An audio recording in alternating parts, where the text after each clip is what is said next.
We respectfully request the Sangha great virtues for the sake of this assembly and all living beings. Please turn the wonderful Dharma wheel to teach and guide us how to end birth and death, leave suffering and attain bliss, and quickly realize non-birth. Cung thính đại đức tặng thịnh, vì thứ pháp hội cập nhập thiết chúng sanh, định chiến diệu phạm luân giao đạo ngã mù, như há liều sanh thoát tư ly khổ đạo lạc, tất chứng vô sanh. Homage to the Blessed, Noble, and Perfectly Enlightened One. Nam mô Sa Đàn Tổ Sư Chế Đô Ye Ở La Hư Đi San Miao San Pu Tô Xie.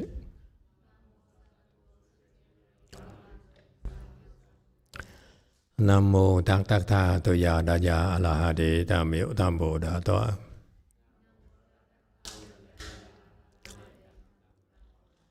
The unsurpassed, profound, subtle, and wonderful Dharma in 100,000 million aeons is difficult to encounter.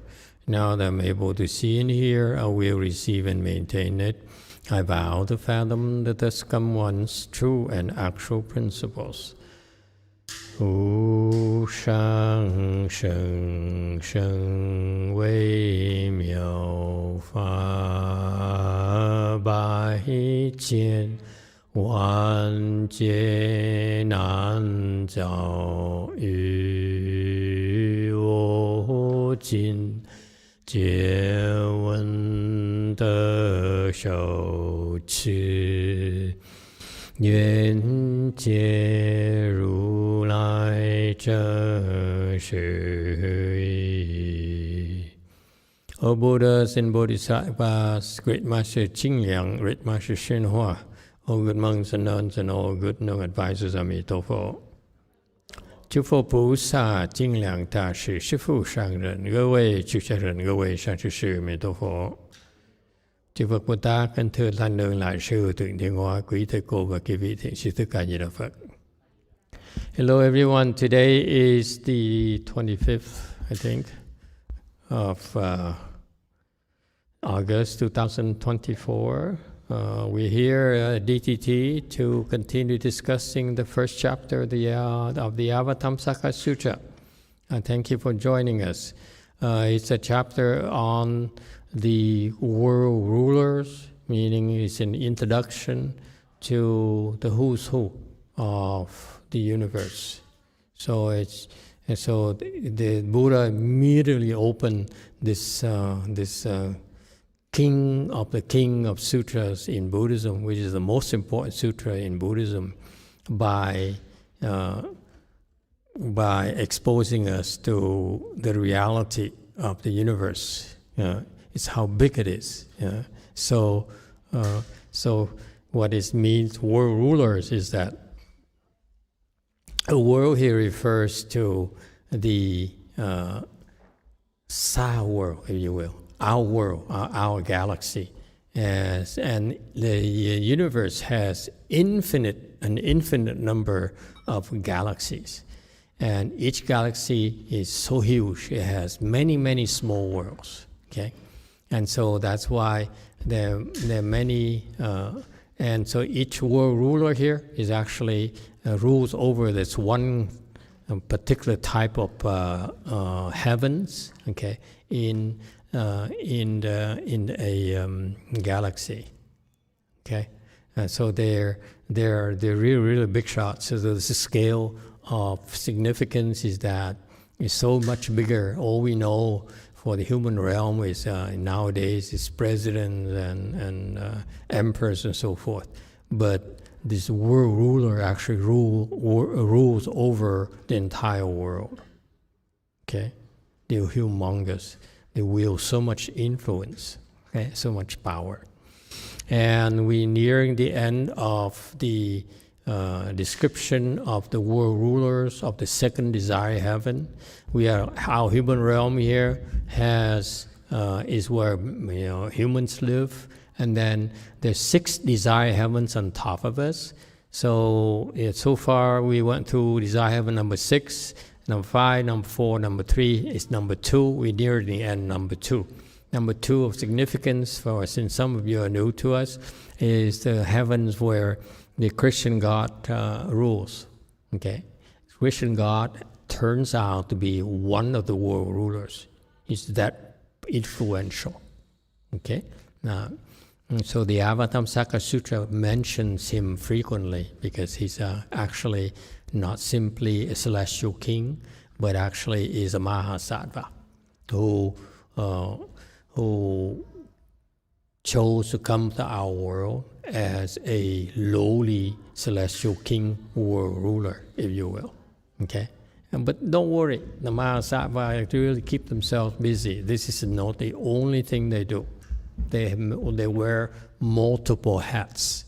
Okay, so rest assured that they are well challenged. Yeah. All right.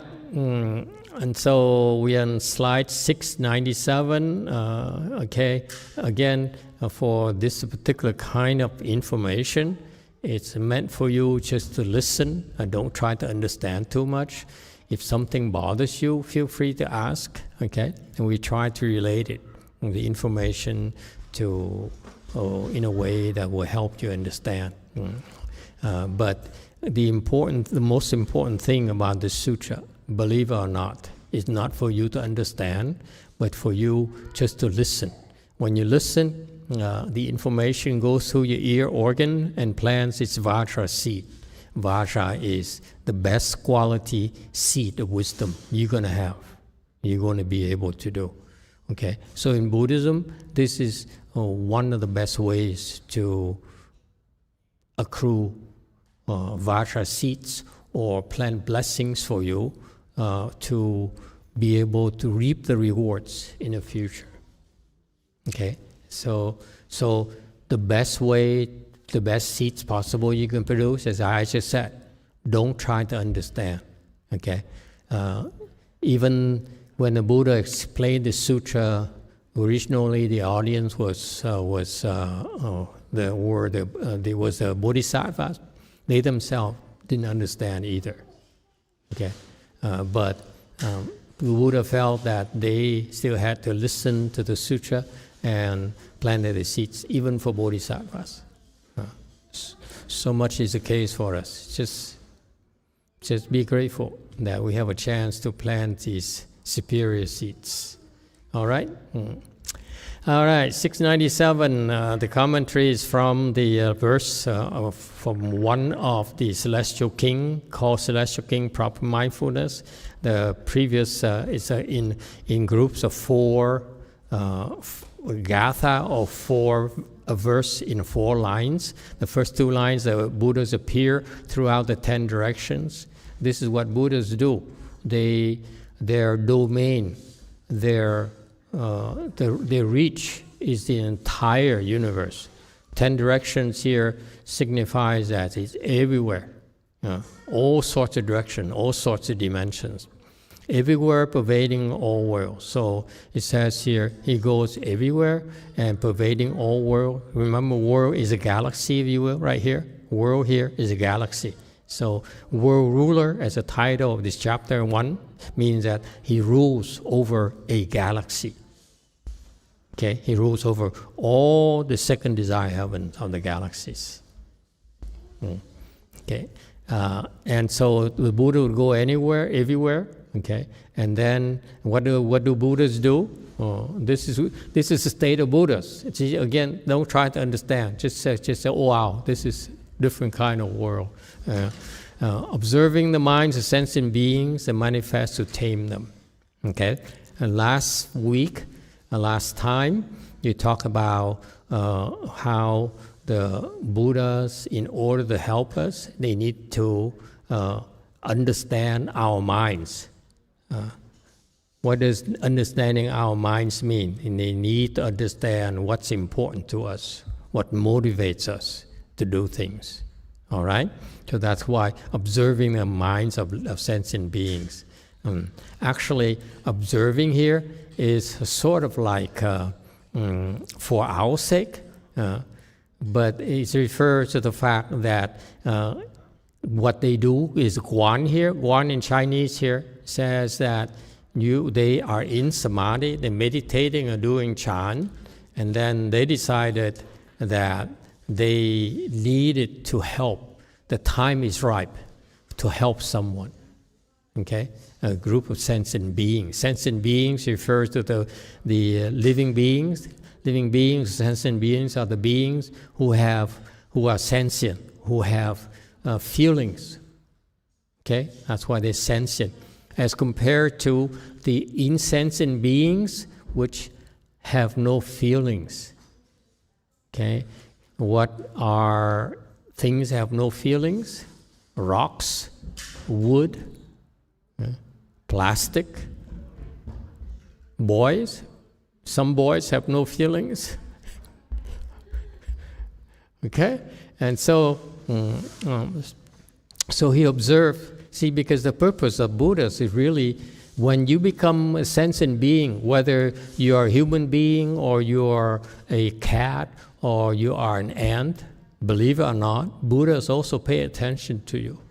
They don't simply try to help human beings. They help all beings. How is it possible? Because in the past, you listen to this Avatamsaka Sutra, and that's why you planted these Vajra seeds already. Okay?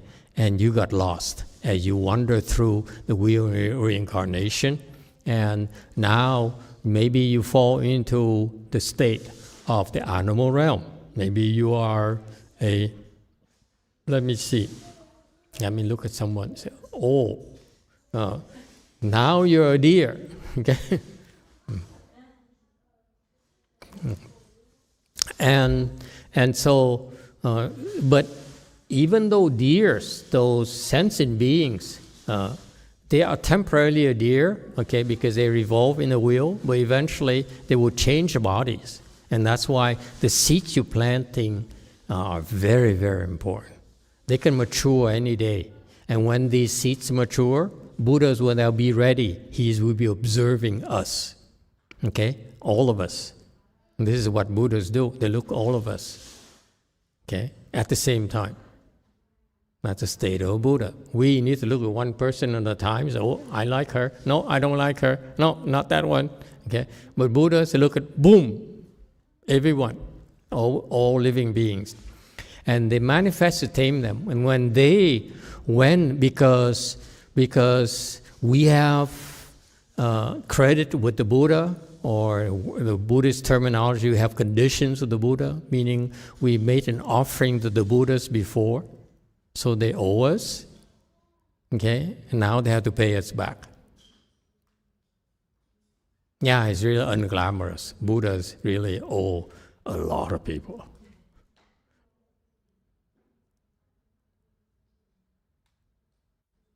It makes you feel better? Why do you think you're here? This teaching here is for those who have a lot of blessings. And you cannot, if you don't have enough blessings, you'll be bounced out. This turns you off immediately. You say, no, this is not for me. Case in point, okay? Case in point, Hinayana people. Hinayana people have a lot of blessings of Buddhism, but they don't have Mahayana blessings. They will be turned off by this. They say, no, this is heresy. This is deviant knowledge. Even within the Arhats, Parateka Buddhas, they would denounce us as well. That's how severe it is. So that's why, as long as you're here for the next we've been here already for a while, don't reject it, just in case. I'm not pulling your leg, okay? Those seats, okay? They will be very handy for you in the future. So when those seats you have mature, that's what the Buddha observed, they say, wow, these minds of these beings are ready. Okay? They observe the minds of sentient beings, and they realize it's ripe now. It's time to help them. So what does it mean? The minds of living beings are ready.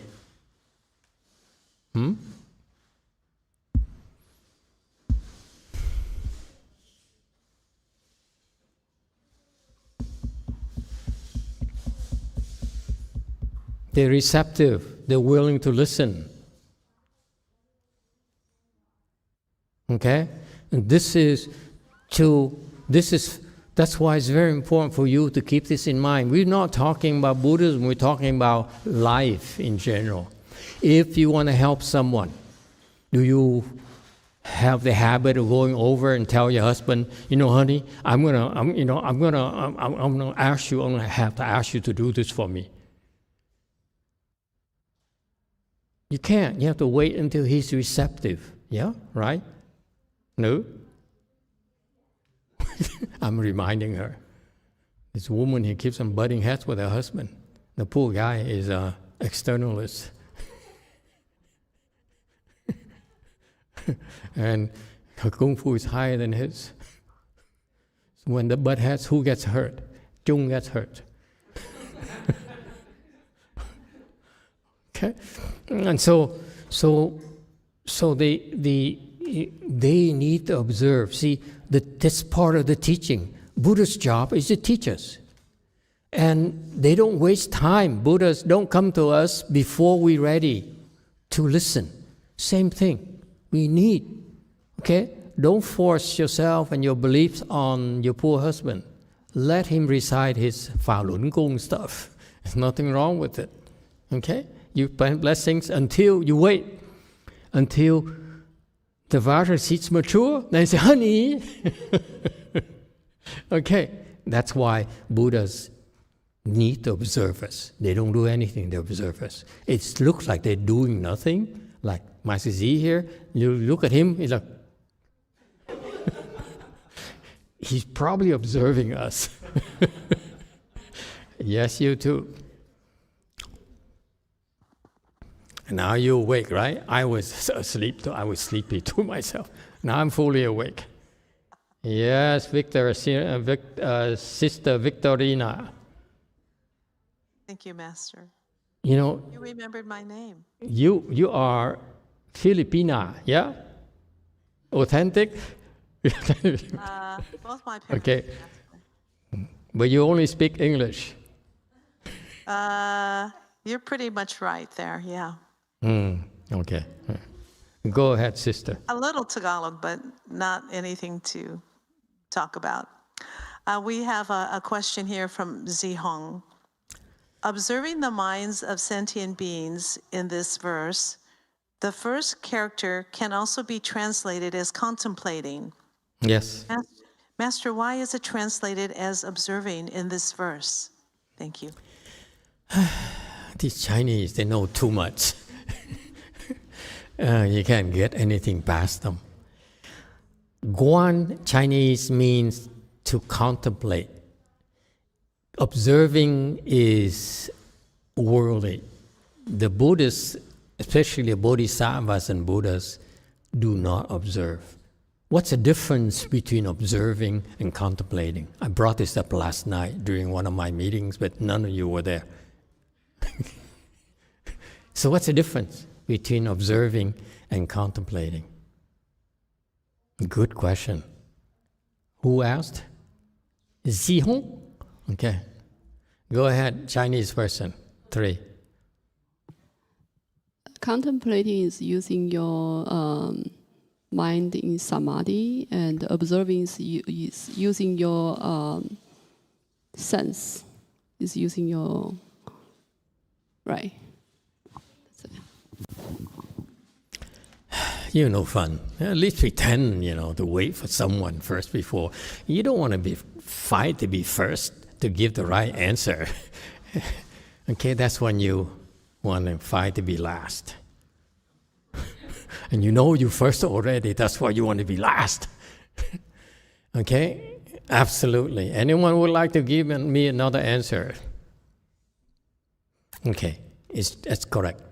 To observe, it's Buddhist is a worldly language. It means that you observe using your thinking mind. You look at someone, and you observe him, you process it. You see the way she looks. She sits there means she's a little bit sleepy, skeptical. You see? And the way she looks at you, non-believer. You observe people, your mind here, you go through a mental processing. Yes? That's what observe means. Okay? And whereas contemplation, let me elaborate for you what contemplation really means. Contemplation is to use your wisdom to observe. When you observe, is you use your thinking mind. Okay, you register, you say, color of the shirt, posture, and so forth. You see, so you use your thinking mind to piece it together, okay, to process it. Whereas to contemplate is actually, bluntly speaking, okay, is to use your wisdom to observe instead of using your thinking mind to observe. Meaning what? To use your wisdom to observe versus using your thinking mind to observe. You see, she gave me the exact Buddhist definition. I'm giving it to you using a worldly definition. Okay? So, this is what education means. I referred to this morning. Okay? Education is to teach people based on their interests, their inclinations, and their background. Education is supposed to be very flexible. It's not, my ancestors taught me this way, therefore I'm going to teach you the same way. No, you have to adapt. That's what education means. Agree or disagree?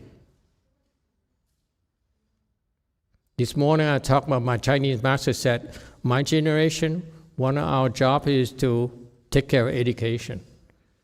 And I originally thought is setting up schools, universities, and so forth. But no, I finally realized education is to prepare you to better face the world, to better contribute to the world. Now Chung is thinking, I like this, she says. I like this. You're too obvious. You have a girlfriend? What does it have to do? Hey, it has everything to do with it.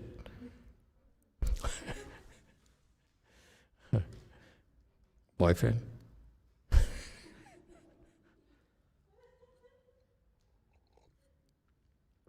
Okay? So, to contemplate is to use your wisdom to observe. So what does it mean to use your wisdom? How do you use your wisdom to observe? You might want to know. Yeah? Tung, would you like to know? Yeah? Yeah. Yeah, okay. Very good.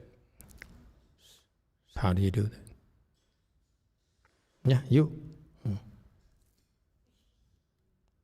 One. Master, I think we observe without thinking. Observe without thinking. At least pretend not to know for a while. These guys are too much. You make it so easy. Let the newcomer say, "Oh, Buddhism is so easy. Master asks a question, everyone knows the answer. Why do I bother asking a question? Everyone knows the answer." Okay. Here's what happens. Let me paraphrase it for you. Interpret that for you, because some people are probably wondering.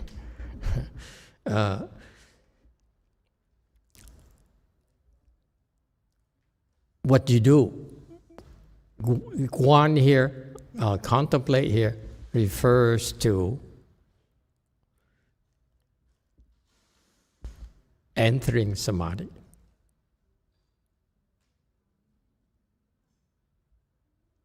And look.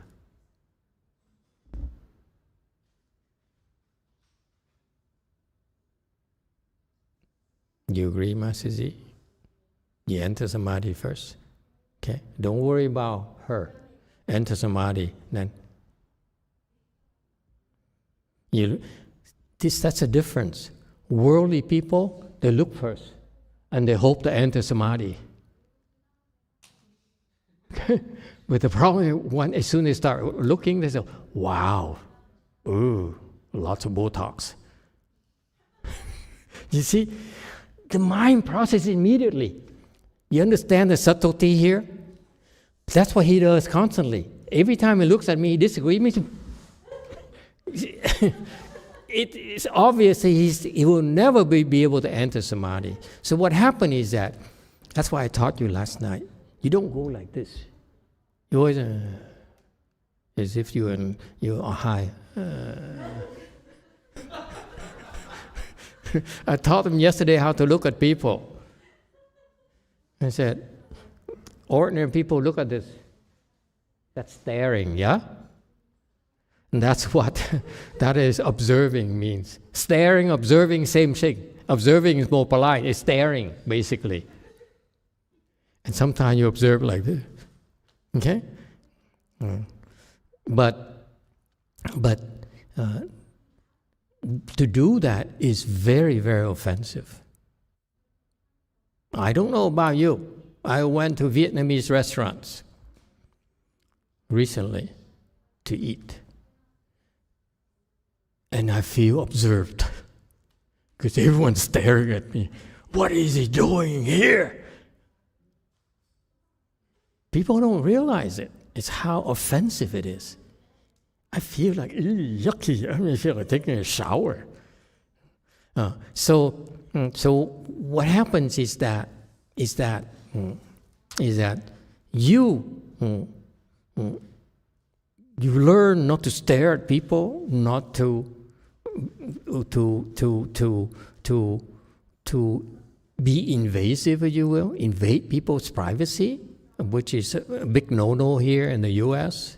Okay, so what you do here is you simply enter samadhi, okay, and glance. That's how you look. If you have skills, you don't go like this. You only go like this when you want to offend someone. Okay? So the Chinese person is correct. Guan here is the Buddha. He actually, because it's written, because it's proclaimed by a celestial king, so his explanation is still a little bit off. Okay? Because Buddha don't actually contemplate even.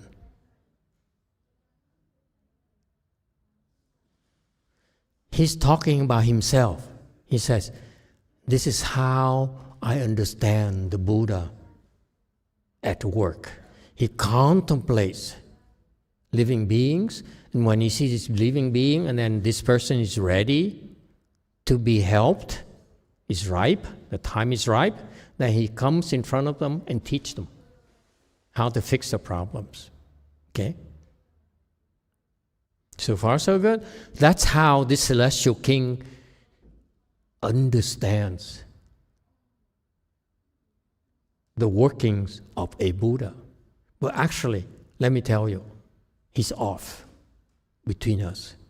I'm no celestial king, so that's why I'm just opening a big mouth, so don't take it seriously, okay? You know what Buddhas do? They don't actually contemplate at all. So for him to use the word contemplate is wrong. It's for him. Bodhisattvas contemplate. Buddhas don't. Shh. Don't tell the Bodhisattvas. He get very upset. Especially this guy, Celestial King, proper mindfulness, he gets very upset if you tell him that. Okay? So what happens? What do Buddha? What's the difference? This is what this guy would do. Celestial King, proper mindfulness here. He became enlightened to this process. That's what I do too. That's how I see the Buddha function. So what his guy does, when he says Buddha, the phrase above there, okay, is what he does. So to himself, he said, I see how Buddha does things. Because that's how I became enlightened. Okay? But he's projecting himself, his wisdom on the Buddha. That's why he's a little bit off. Okay? So what he does, this guy does is that, for example, he wants to save the women here at DTT, present here today. He said, this side, no, this side, I like. It's called sales and marketing. Okay? So that's why they said, okay, I'm going to take care of this today, this group here today. So what he does, then he enters samadhi, contemplate, boom, boom, boom, boom, boom, boom, boom, and then he said, I'm going to have to save this person, the lady with the combination of white and black hair in the back. Okay? That's what he does. Is it clear to you? He's describing what he does himself, because that's all he sees the Buddha function, because that's as much as he can understand the state of a Buddha. But let me tell you, he's off, because Buddhas, they don't actually, after eating lunch, decide to save this group and not that group. It's still discrimination. Okay? That's why he does not contemplate. Is that clear? The contemplation here, okay, implicitly conveys the idea of choosing. Agree or disagree? I'm only using my intellect to criticize this guy. When you contemplate, it's because you selectively are choosing.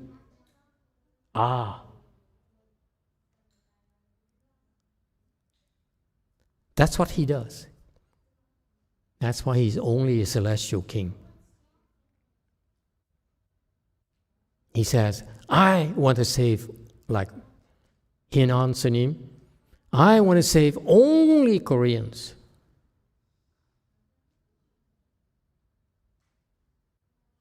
Yes, Chinese person. 3. Thank you, Master. If I understood this correctly, I thought they're waiting for the living beings to be ready at the right timing.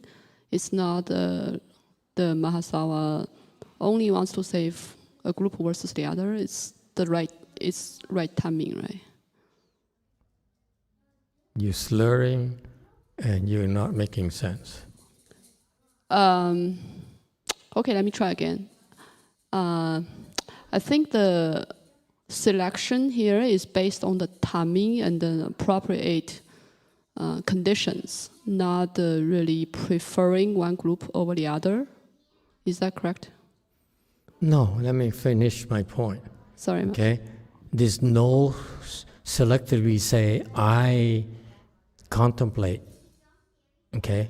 And in order to contemplate, I need to enter samadhi. But Buddhas are always in samadhi.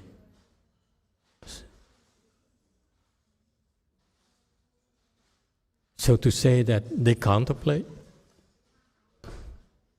is not necessary. Is that clear?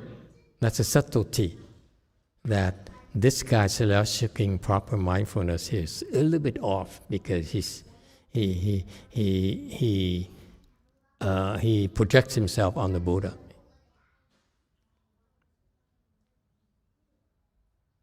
Here's what Buddhas do. I imagine Buddhas are always in samadhi, and without contemplation, he would save you, save there, save that. That's what they do, without any contemplation. Is that clear? This is what he does. Because it says here, says to King proper mindfulness, enlightened to this path. That's what he does. He says, now that I'm enlightened, I need to save, like Sinan Sinim says, I need to save Koreans. So she goes to Korea and saves only Koreans. Not true? There are no foreigners in Korea.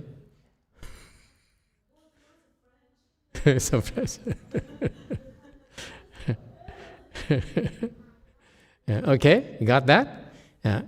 You understand? You agree with me? That logically, I see contradiction because to contemplate, to observe, okay, is selectively. Buddhas don't select. In principle, Buddhas don't select. It's this guy selects.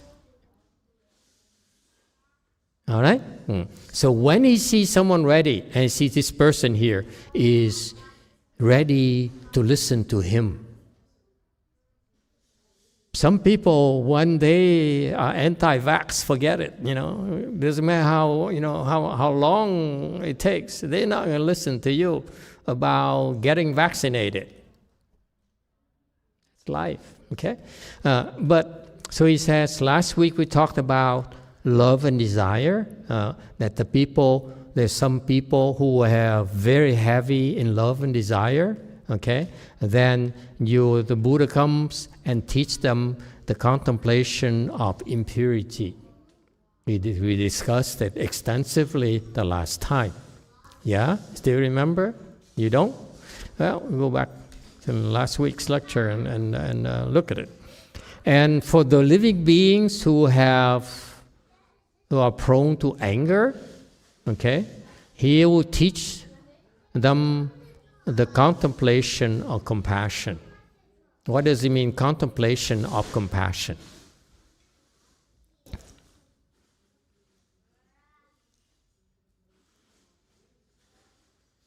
When you are a very angry person, the only antidote, according to the Buddha, the best antidote is compassion. Why is compassion an antidote to anger, to hatred? I wish my ex-wife was taught this, then we wouldn't be divorced. I would still be happy out there. Very happy. Yeah? Okay. So why is compassion an antidote to anger, to hatred? Yes, Wei Mao. Master, I was just going to ask if you can channel hatred and anger into vigor. Anger into vigor. Yes, absolutely. But that would not fix the anger. You're just more angry. Sometimes. Yeah? Yeah. Thank you. Next. Why is compassion an antidote to anger? If you're prone to anger, okay, go ahead. 2. It's pretty obvious, I think. Your anger causes you to be mean to people, and harm them. It causes you to actively harm people. And compassion is the exact opposite of that. You're moving your eyes again. Yeah. Stop it. You make me nervous, Master. The silence makes you nervous? Your hair distracts me. I'll cut it off. I'm curious, do girls still find long hair attractive?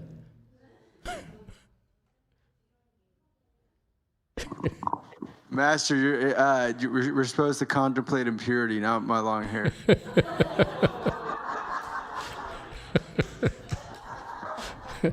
Okay, touche. Not that funny. Okay, wrong answer. Anyone else? Yes, no. Dạ thưa thầy, mình quán từ bi là mình hiểu người ta, hiểu cái tâm trạng của người ta lúc mà người ta làm cho mình giận á, cho nên mình sẽ không còn giận nữa khi mà mình hiểu được cái tâm trạng và cái gì đó sâu ở trong. Dạ.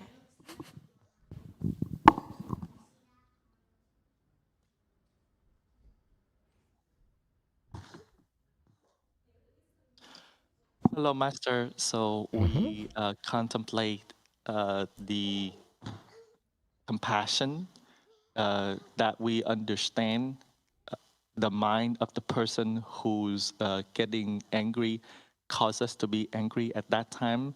Then we actually understand why they're doing so. We understand their mind. Then we no longer become angry, because we understand deep inside what's going on. Not quite there yet. Anyone else? Why is compassion antidote?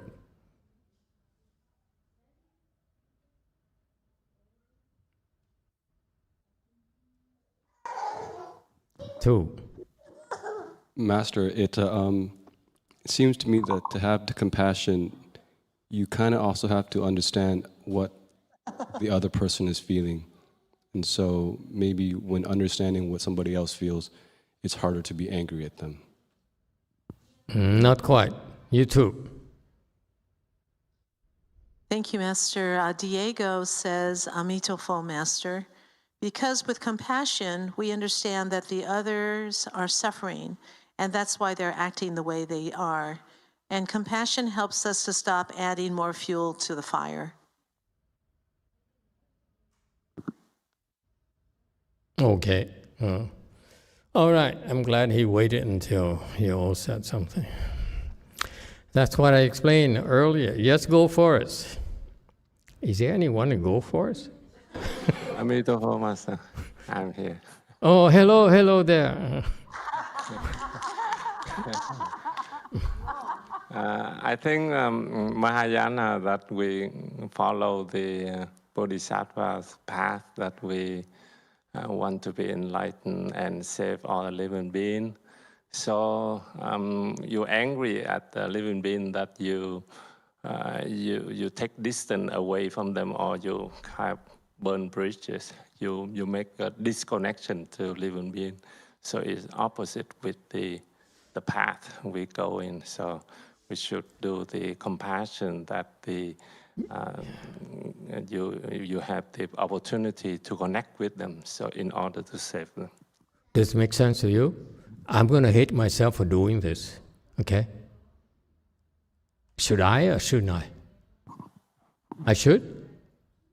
Then, for example, if you're angry, would you ask for separation? No, I'm not angry. It's the way I think it's best. Sometimes when you understand things, then that best way is like that. Yeah. But regularly, you should not be angry, because that you make like you make the disconnection with the person. So it's. I don't understand that. I'll never be able to understand that. Guess way out. Hello, Master. I just have a question. Sure. Is that does this Dharma only apply for the people who cultivate Bodhisattva way, or can it be applied for regular people as an antidote? Good point. Good point. Okay? Maybe only for Vietnamese people. Only. Okay. Let me explain to you. You do that. Well, let me massage and paraphrase them so and combine all your good answers into one. When you're angry at someone, okay? When you think about it deeply, you're angry at someone because that person is really doing something that really hurtful. Yes? Stupid, hurtful, and so forth. Yes? Okay? Take a step back.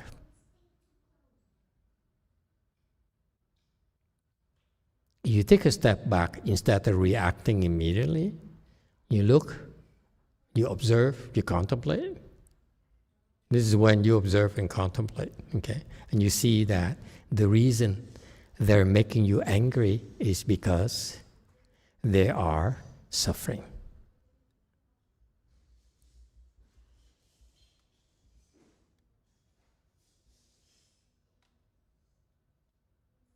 I'm asking you to withhold judgment and condemn people when they make you angry. If someone makes you angry, take a step back. Instead of retaliating, you take a step back and say, you look at this person long enough, well enough, you realize this person is actually suffering a lot. That's why they're making you angry.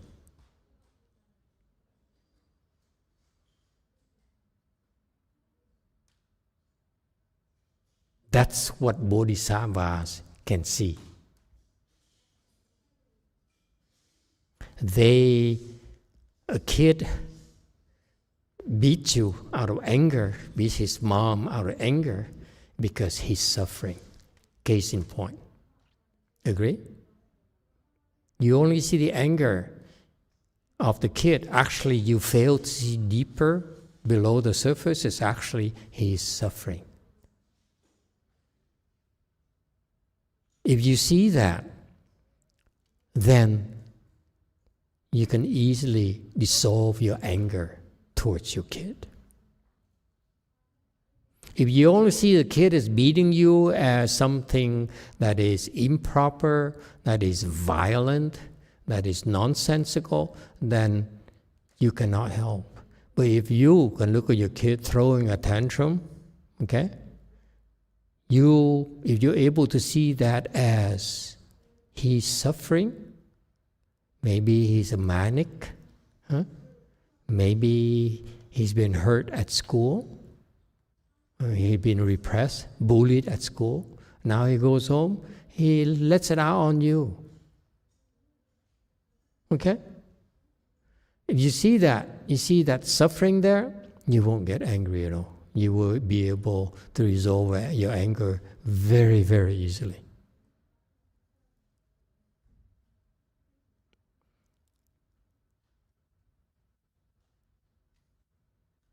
Agree or disagree? Yes, JMT. 네, 부사사. 들리세요? Yes, go ahead. 마스터 말씀하신 대로 그 화나는 부분에 대해서 제가 제 자신을 돌아봤더니 일단 첫째 분별하는 게 화를 키우는 것 중에 이유가 하나가도 되고 또 제가 일에 차질이 됐을 때 화를 좀 많이 내더라고요. 그러니까 사람이 싫은 게 아니라 일이 잘못된 게 싫은 거거든요. 일단 여기까지 끊을게요.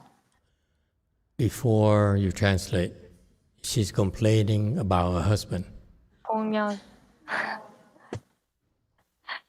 She's angry at her husband. 전에 남편에 대해 지금 불평하고 있구나. 남편에게 화가 났다.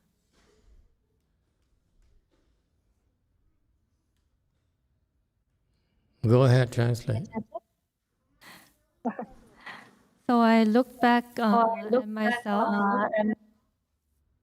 and I saw that my discrimination actually grows my anger. And when I am angry, actually I'm not mad at that person. It's because my work went wrong. 안 되는 질문하는 포인트는 뭐냐면 이제 물론 뭐 이렇게 그러니까 상대방의 고통이 있는 건 알겠는데 그 상대방이 고통스러운 원인이 제가 아닌데 제가 감정의 쓰레기통이 아닌데 자기가 번뇌롭다고 번뇌를 이게 투사하는 게 아직 받아들여지지 않거든요. 네. My point is I can see their suffering and I know why they're suffering, but I'm not their garbage can. So I cannot accept them throwing their anger at me. 그러니까 지금 제 단계에서 상대방이 고통받는 건 알겠는데 그게 제 문제는 아니니까 이런 상태에서 제가 자비심을 내려면 어떻게 해야 되는지가 제 질문이에요. So in my level, I can see their suffering, but how can I be compassionate towards them? Chumi ơi, 주미야, you are a special case. For you, compassion doesn't work.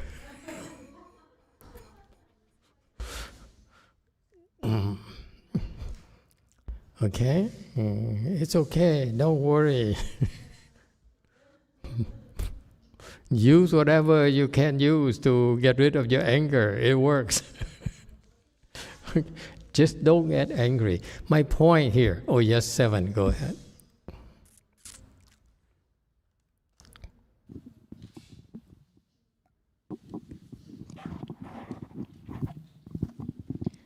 Dạ thưa thầy, cái trường hợp của con là con có thể thấy người ta đau khổ nhưng mà lại sinh cái tâm coi thường và thương hại người ta.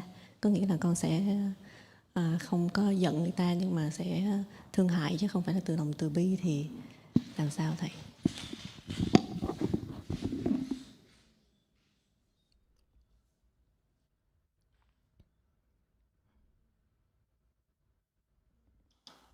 Hello, Master. My case is that when I see people suffering, I look down on them and I felt pity for them. It's not the compassionate mind. So what does it mean, Master? You are another exception. You too. Thank you, Master. Veronica has a comment. She says, because anger comes from entitlement, but compassion comes from wisdom and kindness. I like that better, yeah. Okay, here's the point, folks. It's not about theory. It's meant to, I want to explain this to you, spend time talking about this because I want you to see this as something very practical. It's not like anger is compassion. It's how I learned. Very early on I learned because I was very intrigued. I thought, if Buddhism has so much wisdom, how do I deal with greed? How I deal with anger? How do I deal with stupidity? Okay? And so I memorized this, if it's greed, then you contemplate impurity. If you're anger, you contemplate compassion. If you're stupid, then you contemplate cause and effect. Okay? And so that's what I memorized. But let me explain to you. Now I begin to understand why it's explained that way. Because it's reminding you that when you're angry, okay, when you're truly angry, it's because you're blaming someone you're finding faults with someone. You feel that person is wrong. That person did you wrong. And therefore, you're justified in feeling angry, whether it's your son, whether it's your husband, whether it's your co-worker, all right? And you're right, because you're not wrong in that, yes, they provoked you, they mean to you, and so forth. You're totally not wrong most of the time. But how does it help you when you're right? That's the point. You're right, and you're still miserable. So what's the point in being right? On the other hand, if you're angry and you don't like that state of being angry, and you say, how do I fix this? Then one thing that happens to most of you is that now, yes, you blame that person, you know, she's a bitch and that kind of thing, and so forth.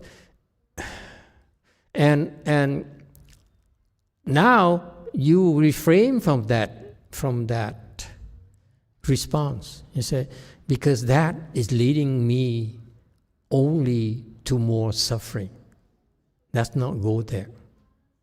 Okay? Being right is not worth it for me. It doesn't help me at all. But the antidote for Buddhism is a step back.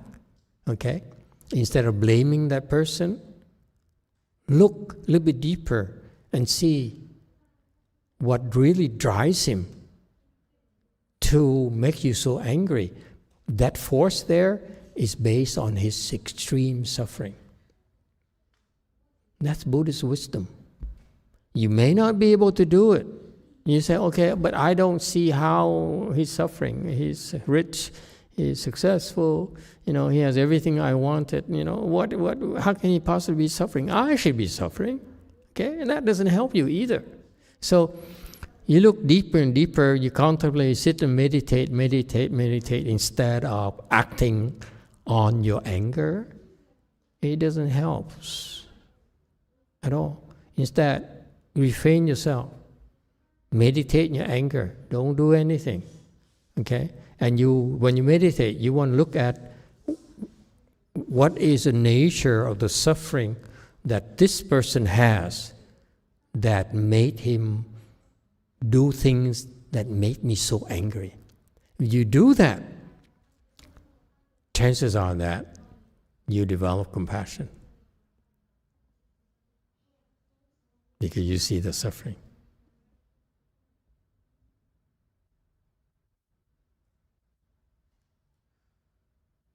All right? It's for your consideration. It may not work for you. For example, we found out the two exceptions. This thing will not work for them. Well, it's not for everyone. Buddhas are not perfect. Okay? Got that? That's the teaching point here. We cannot promise you nirvana. It may not work for some of you, okay? Only because you are not doing it right yet, that's all.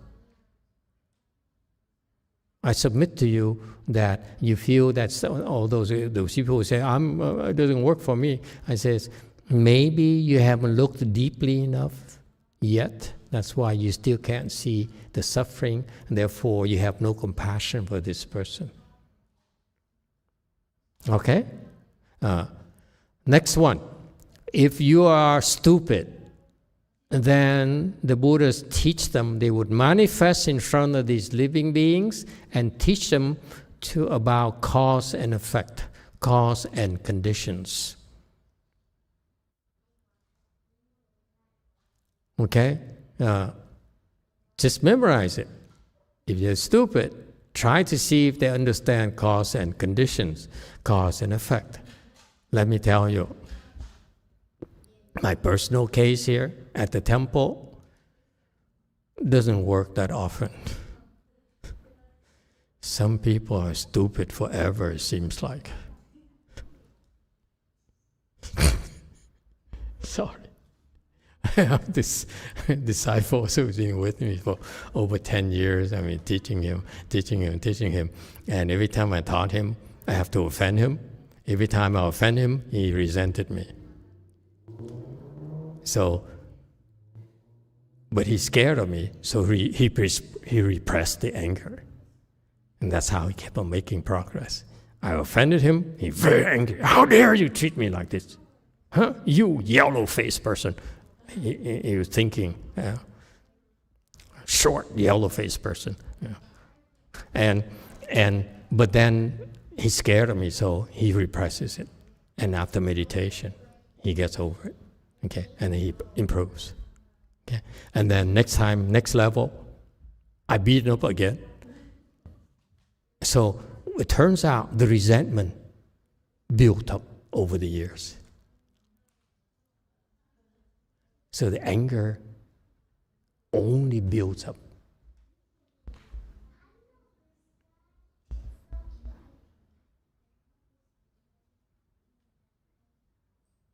So you to the point where when you try to tell him, actually, people try to have him, actually, there's a reason for it. Too angry, too stupid to get it.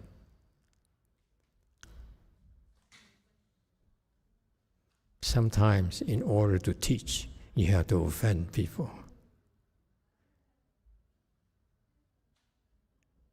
And sometimes, they don't forgive you.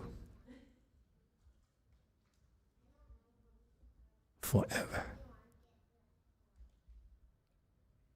Okay? That's life. Win some, lose some.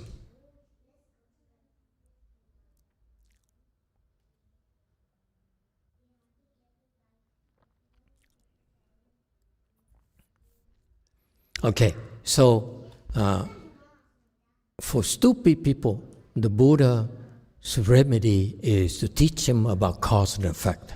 Okay? You don't understand, okay? Because you haven't thought about what caused this problem. Okay? If you understand the real cause of this problem, okay, then you won't blame me as much. You can move on. Okay? For all that time, I never bother explaining to him why I offended him. 10 years. I offended him. I never bother explaining to him, I had to offend you in order for you to improve.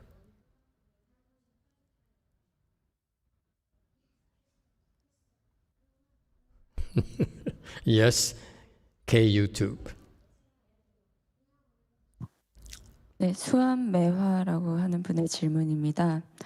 삼성각에 모셔져 있는 독성님이 실은 지공대사님이라는 이야기가 있더라고요. 매일 가는 절인데 알고 인사드려야 될 것 같다 여쭙습니다. 이상입니다. I heard that solitary enlightenment in the Three Spirits Shrine is actually Master Jigong. And I go to this temple every day, but I think I have to know who I'm saying hello to. I'm sorry, the what?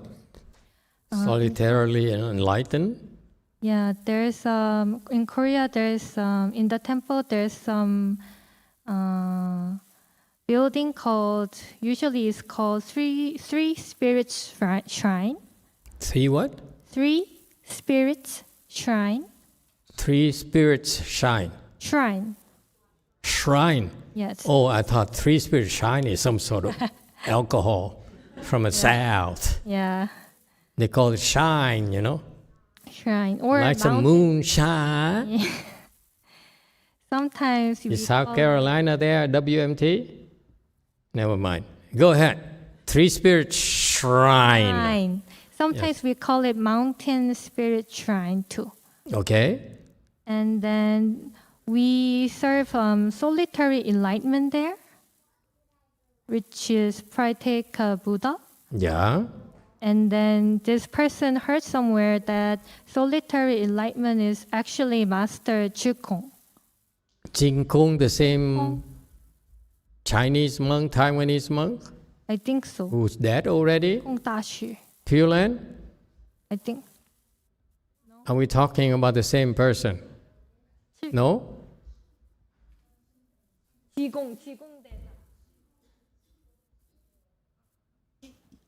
功 Oh, 智功. 智空 No, I think it's The one that has the hands are like they have talons. Is that the monk we're talking about? Because Jing Kung is not, is lower than Pratyeka Buddha. Jing Kung, the monk who died already, who teaches Pure Land, is lower, much lower. He's 3A.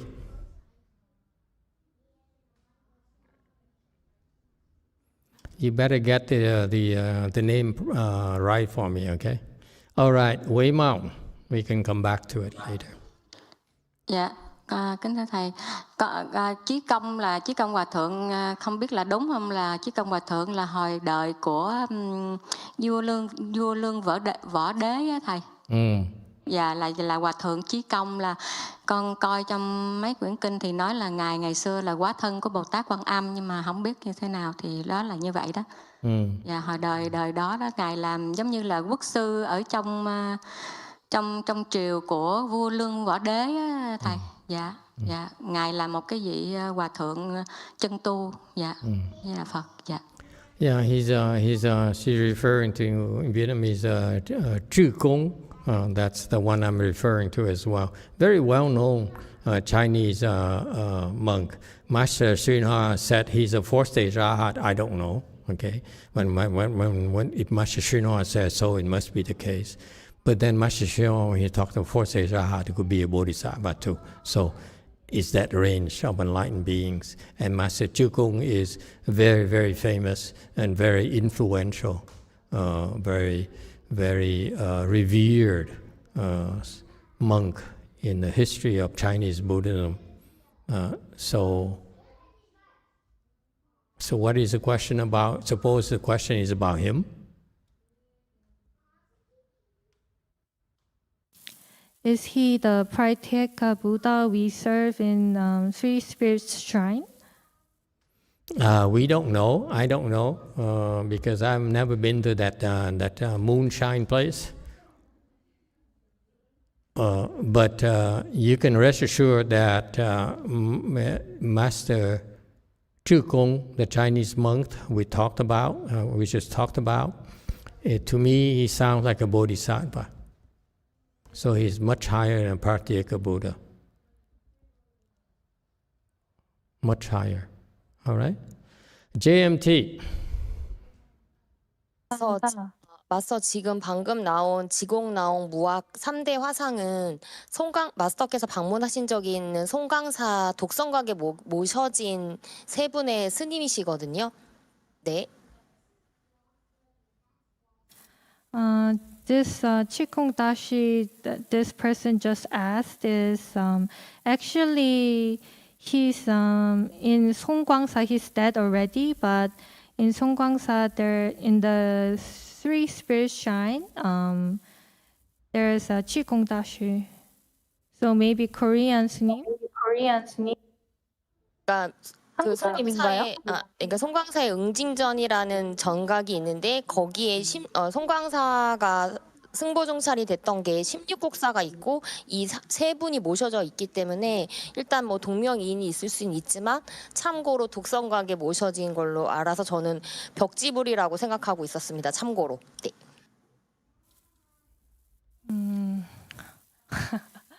So because 송광사 is one of the I don't know. Yeah, I have to check who's asking, and I will come back. Okay. All right, but my gut feeling is Chư Kung, that Chinese monk here, is most likely a bodhisattva. The stories about him and his behavior and his teaching to me, has a lot of profound wisdom, and he's very, very low-key. And furthermore, he really cared for his students. Arhat usually don't have that kind of soft heart, like a girl kind of thing. They care. He really cared for his disciples. The Arhats and that I met, they don't have that deep sense of caring for people.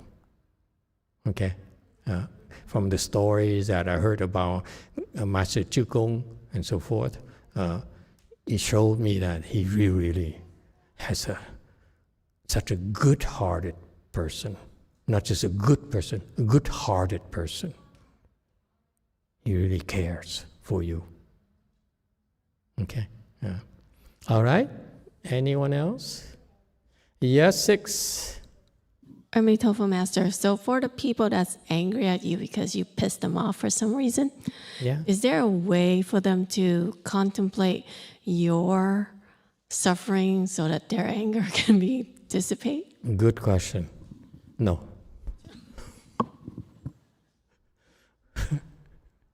Okay. They don't have the tools you do. So in that case, okay, and you have to show compassion for them. Suffer more. Okay? And it's a very good question. Suppose you're on the other side, okay? And you know you can extinguish yours with compassion, but it's someone else. So what you do then, okay, in that case is you choose to suffer more. Instead of blaming them or fighting their suffering, okay, and defending yourself, you let them. Okay? Let them vent the anger, okay? More and more and more and more. That's how you help. Because the anger is a form of release. And just like the EVs, they can only release so much and the battery runs out. Okay? Have you seen a new Tesla? Still ugly as so. Never mind. So that's why this is one of the things that I'm glad you asked the question, because you always think, people usually ask about, so someone is, I need to contemplate, use compassion to counter anger, okay? But actually, this is why you cultivate. You cultivate because you can take a beating. They're weak, they cannot take a beating. So instead, you take a beating for them. They're weak, therefore they need to vent the anger at you. They're suffering too much. They can't take it, they're going crazy, okay? So you know that. You know that they're suffering. So you stand there, you stand your ground, let them beat up on you. Because you can recover. If you didn't, they have to vent on someone else, their wives, their children. You see? Oh, I haven't taught you how to help them accelerate the release. Never mind. It's a different day. All right. Anyone else? Okay. Next, 698. Wide, enormous eyes on the thus come one's wisdom body, see all the motes of dust in all worlds without exception. 如来至身广大眼，世界为尘无不见。699. For ordinary people, they look at this text and say, God, you guys are really a cult. Wide, enormous eyes, okay? And can see all the motes of dust, it's tiny, tiny dust in the world.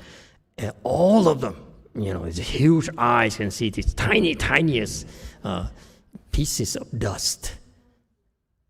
Everywhere in the world, you guys are crazy. Okay? We really are cults. And we can't blame them. You really are stupid. I mean, not normal to sit through this. However, you're able to sit through this and don't blame them. Okay? It's because you've been prepped. He's referring to the Buddha's Dharma body. Okay? So it's kind of funny that refers to the Buddha has three bodies. One is Dharma body, reward body, and transformation body. So Shakyamuni Buddha is a transformation body. Okay? But there's another body, the true body is a Dharma body, and that's that one here.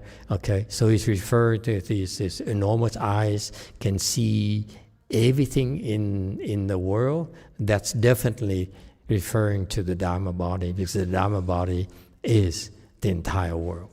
That's how big it is. Any problems with that? Okay? It's a little bit funny that the celestial king have to express it this way. That huge eyes can see the tiniest things. That's next 2 lines of verses. Universally pervading the 10 directions, this is liberation of God cloud sound. 如是普遍于十方，此云阴天之解脱。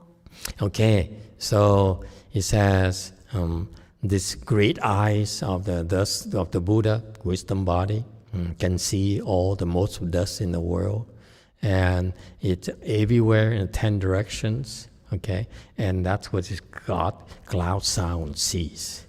Okay, so you see again, I'm beginning to see how funny it is that at the second desire heaven level, these people are a little bit coarse. Their views, their understanding, a little bit kind of coarse.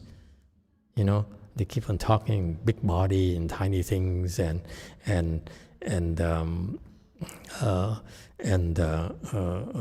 contemplating stuff. And Buddhas don't contemplate. Okay, only Bodhisattvas contemplate. Buddhas don't contemplate in general. Okay. Anyway, moving on. We're making progress, believe it or not. This is the 4th slide for the day. The Bodhi practices of all disciples of the Buddha fully appear in the pores of the Thus-come One. 一切佛子菩提恨，如来悉现毛孔中。 703. Okay. What it's referring to is that look of it as like movie screens, probably IMAX theaters. See, he likes it. And look at it, envision that each Bodhisattva, disciples of the Buddha, how they go about their work, in their lives. Look, for example, take Master Hsuan-Hua's lifetime. He's a Mahasattva, so he's a disciple of Buddha. So his life story is projected on the screen. So far, so good. And this happens to a lot of screens, because the Buddha has many, many, many Mahasattva disciples. One of them is Master Hsuan-Hua. Okay, so he does that. And the funny thing that it's referring to is that screen right there, you can see everything, okay? But actually, it's like about the size of the pore of the Buddha. Okay? So it's the inconceivable state where the body of the Buddha, each pore here, contains all the workings, activities of the Bodhisattvas. Okay, isn't that cool? It's really inconceivable. That's all I want to stress for you. Don't get lost in details here about, the commentary of Master Hsuan-Hua. I just want you, because when I read this a long time ago, 2-3 decades ago, I couldn't understand what it was about. Okay, and if I stick to this style of explanation, it will not help you either, because it's way beyond us. You know, it's a pour contains all the stories of all the bodhisattvas. That's weird. Okay, but what it's meant to do is that big and small. Okay, big and small is that eventually in the later chapters you learn this concept. Okay, right now in our minds there is a discrimination between big and small. One hair pore is a tiny, tiny thing, and yet it contains the life stories of a bodhisattva. And each hair pore the Buddha has such type of information. Okay, that's really inconceivable. Big and small are not mutually obstructive at all. That's a concept. Okay, just listen to it and move on. Don't try to understand. Because I can't explain it to you, because I don't understand either. Okay, let me finish. May I finish this next two things and we move on? In all the measureless perfections, Celestial King intentions perceive this with clarity. 如其无量皆具足，此念天王所明见。 And so the last slide for today, commentary slide. So this projection here of the life's work of each bodhisattva, of disciple of the Buddha, appearing on each hair pore of the Buddha. Okay, it appears perfectly, and that's what the Celestial King intention sees. It's real to him. It's not hallucination. Okay? It's not our state. Okay, we stop here today. Thank you, everyone.